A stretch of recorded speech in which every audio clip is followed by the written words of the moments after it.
G'day everyone and welcome to the Mad Max 2 Museum! Unless you've been living under a rock, you'll know all about the awesome Mad Max 2 Museum in Silverton. It's chock-a-block full of cars and movie memorabilia from the classic film Mad Max 2 The Road Warrior, the 1981 Australian post-apocalyptic action film directed by George Miller, second instalment in the Mad Max film series, featuring more action, more chases and more cars.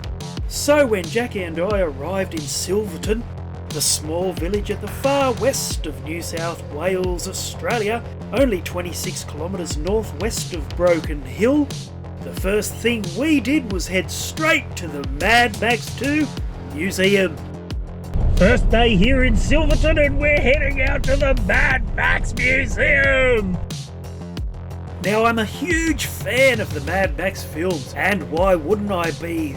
They're the duck's guts. And wife Jacqui and I have owned our fair share of beautiful Australian muscle cars, including our very own Mad Max Pursuit Special, which I'll talk about later. But now let's take a look inside this museum in the wasteland, where Jacqui and I would strap ourselves in for the ultimate Mad Max experience. This is Australia's first and only museum dedicated to George Miller's globally popular film series, with a large collection of photographs, life-size characters in full costumes, and original and replica vehicles including not one, but two interceptors. This museum is totally devoted to the post-apocalyptic world of Mad Max. And if you're wondering why the museum is way out here in the Australian Outback, well, it's because this is where the opening and closing scenes to Mad Max 2 The Road Warrior were filmed, right here in good old Silverton, out by the Mundy Lookout. So let's get up close and personal with some of the cars in the Mad Max 2 Museum, like the evil-looking black Landau coupe with the skull and crossbones painted on the door. This is one of the cars seen pursuing Max's Interceptor in the opening car chase, and is definitely one of my faves. This car was a luxury model under the Ford Ltd banner, and manufactured from 1973 to 1976. Another car in the museum's collection is the fully customised red Bat car. They really like two-door Falcons because it's in the same family as Max's XB GT Falcon Coupe and the black Landau Coupe. This car was an XA Falcon or Fairmont Coupe. And what about the mighty Mack truck which destroys the XA Bat car? Well, of course it's here in the Mad Max 2 Museum. This big baby was a 1976 Mack R600 series prime mover. Another car in the museum's collection, which is quite hard to identify due to its custom front end, is the car with the yellow-green skull and blue bat wings painted on the bonnet. This car appears to be a 1973 Valiant VH Coupe. The Chrysler VH Valiant is an automobile produced by Chrysler Australia from 1971 to 1973. And what about this black and white police car? Is it in the museum? Well, of course it is. This is another car that's very hard to identify, but appears to be a ZG Fairlane with a Buick front end. The ZG was released by Ford Australia in 1971. They really went to a lot of work modifying the cars for the Mad Max 2 Road Warrior film, like this red and grey Valiant Charger. The Chrysler Valiant Charger was a two-door hardtop coupe, introduced by Chrysler Australia in 1971.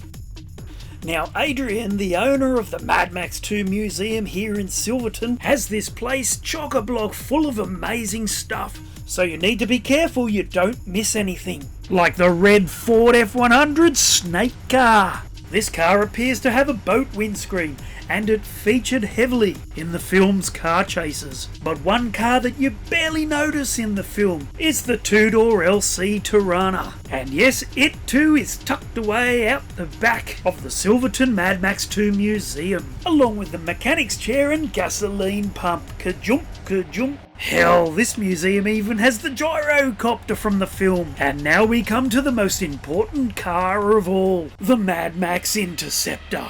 The famous black-on-black Pursuit Special, which has sparked a new chapter in the Mad Max franchise. The 2015 post-apocalyptic action film Mad Max Fury Road. This Australian blockbuster was co-written, co-produced and directed by George Miller. Fourth instalment and a revisiting of the Mad Max films. Unbelievably, this film has come out 36 years after the film that started it all. Mad Max. For 2 decades, Mad Max was the most profitable film of all time, paving the way for the cult classic Mad Max 2: The Road Warrior, which hit Aussie cinemas in 1981, making Max's Interceptor or Pursuit Special one of the most famous cinematic cars in the world. Which brings us to our car. Here it is, my fellow warriors of the wasteland. This was our little nod to the Mad Max film car. You see, I didn't want a full-on replica. I preferred something a little different. So our car had a 160 litre stainless steel drop tank, a Ford XY wing on the boot lid, and a Ford XY GT shaker protruding through that beautiful XB bonnet.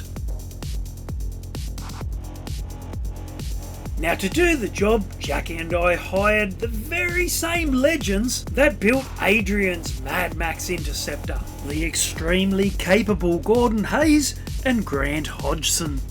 Their workshop was all the way over in Western Australia, so the boys sourced a base car for us and then quickly went to work Mad Maximising our car. Needless to say, there is a lot of work involved, and the boys are experts at what they do. And before we knew it, the mighty 351 was all painted and installed, the car was put back together and ready to be painted, and as they say, the rest is history, and wife Jacqui and I were the proud owners of one very mean looking beast.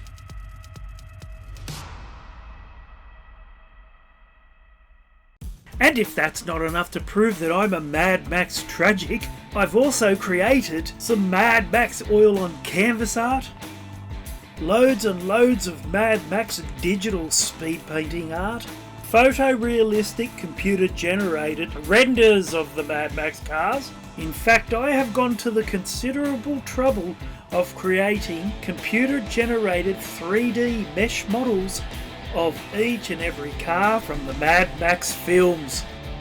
Models that could be used in computer games, or even having the cars 3D printed, which is something that I wouldn't mind doing one of these days. Hell, I've even rigged one of the cars for some realistic animation tests, which is really taking things to a new level. So yes, I'm a Mad Max die-hard fan, but as much as I love the films and the cars, I have nothing on Adrian and Linda, who moved all the way from England to live here in the Australian outback of Silverton, and before the vermin could inherit the earth, they built this fantastic Mad Max 2 museum. And of course, when you think Mad Max, you think of that iconic Interceptor, which the museum has 2 of. Actually, come to think of it, they really have 3, because the museum has the original car that was blown up in the film. I mean, at the end of the day, who can forget the most famous car of them all? The Pursuit Special, also referred to as Last of the V8 Interceptors. This iconic black-on-black Falcon GT muscle car, featuring that distinctive supercharger and the famous Concorde front end, which was modified for the film and completely destroyed in the opening scenes. The rear wheels and side pipes were changed for the second film, and of course the car was cosmetically modified for the new post-apocalyptic setting, with the addition of 2 large cylindrical fuel tanks fitted in the rear, requiring the back window and boot lid to be removed. What a car! What a film! And what a bloody fantastic museum! Keeping with the post-apocalyptic look, it's made up of red dirt, cyclone fencing and corrugated iron. So if you find yourself in the New South Wales Outback, get yourself over to Adrian and Linda's Mad Max 2 Museum. It's a must-see. So until next time, I'm Artist Wayne, and I'll see you all on the road.